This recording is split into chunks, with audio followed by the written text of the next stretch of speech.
the story of Vincent van Gogh and Paul Gauguin, a creative partnership that dissolved into a tempest of mental instability and artistic rivalry, remains one of the most tragically compelling chapters in art history. The infamous incident of Van Gogh's severed ear, often attributed to a direct act of Gauguin's violence, is more accurately understood as the culmination of simmering tensions, Van Gogh's deteriorating mental state, and a profound clash of artistic philosophies.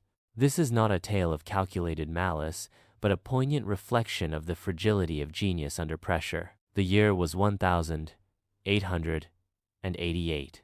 Vincent, a relatively unknown artist struggling for recognition, extended an invitation to Gauguin, a more established figure, to join him in Arles, a town in the south of France. Van Gogh envisioned a utopian artistic commune, the studio of the South, where artists could live and work together, sparking inspiration and forging a new artistic path. Gauguin, drawn by the prospect of financial stability and a break from Parisian life, reluctantly accepted. From the outset, the arrangement was fraught with tension. Van Gogh, fueled by an almost manic passion, was a whirlwind of activity, painting feverishly and embracing a vibrant, expressive style. His small yellow house became a whirlwind of sunflowers, portraits, and landscapes, all rendered with thick impasto and intensely personal symbolism. Gauguin, on the other hand, was a more deliberate and calculating artist. He favored a symbolic and subjective approach, prioritizing memory and imagination over direct observation. He sought to create art that explored deeper spiritual and emotional truths, often drawing inspiration from non-European cultures. Their contrasting personalities and artistic approaches quickly manifested as friction. Van Gogh, craving validation and companionship, looked to Gauguin as a mentor and father figure. He desperately sought approval and often deferred to Gauguin's opinions, even when they clashed with his own artistic instincts. This dependence, combined with Van Gogh's increasingly erratic behavior, placed a heavy burden on Gauguin. The cramped quarters and the intensity of their artistic endeavors only exacerbated the situation.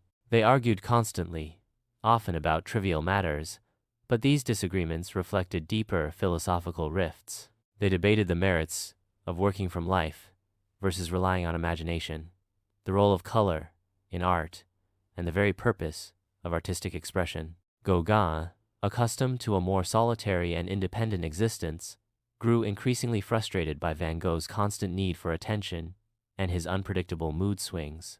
He found Van Gogh's mental instability unsettling and feared for his own well-being. He wrote to his friend Emile Bernard, expressing his anxiety and describing Van Gogh as disordered and possessed by great genius. The tension reached a breaking point on the evening of December 23rd, 1888.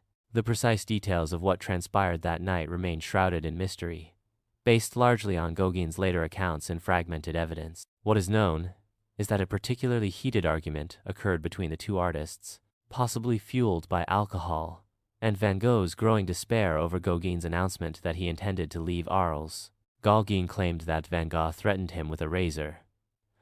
Fearing for his safety, Gauguin purportedly left the house and spent the night in a hotel. It was after Gauguin's departure that Van Gogh, in a fit of profound mental distress, severed his own left ear with a razor.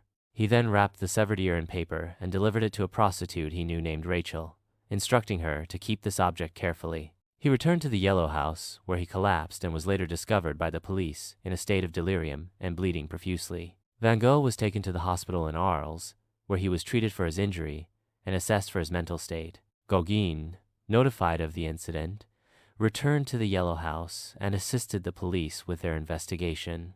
He then promptly left Arles, effectively ending their tumultuous partnership. The reasons behind Van Gogh's self-mutilation are complex and multifaceted. The break with Gauguin, the potential loss of the dream of the studio of the South, and the overwhelming pressure of his own artistic ambitions all contributed to his mental unraveling. The incident was almost certainly triggered by a psychotic episode, exacerbated by alcohol and sleep deprivation. While Gauguin's presence certainly contributed to the tension that ultimately led to the tragic event, it is inaccurate to suggest that he directly cut off Van Gogh's ear. The act was a manifestation of Van Gogh's own inner turmoil, a desperate act born from despair and mental illness. In the aftermath of the incident, Van Gogh was diagnosed with acute mania with generalized delirium and was subsequently admitted to a mental asylum in Saint-Rémy. He continued to paint prolifically during his periods of lucidity, but his mental health remained fragile. He died by suicide in July 1890, a victim of his own demons and the societal stigma surrounding mental illness.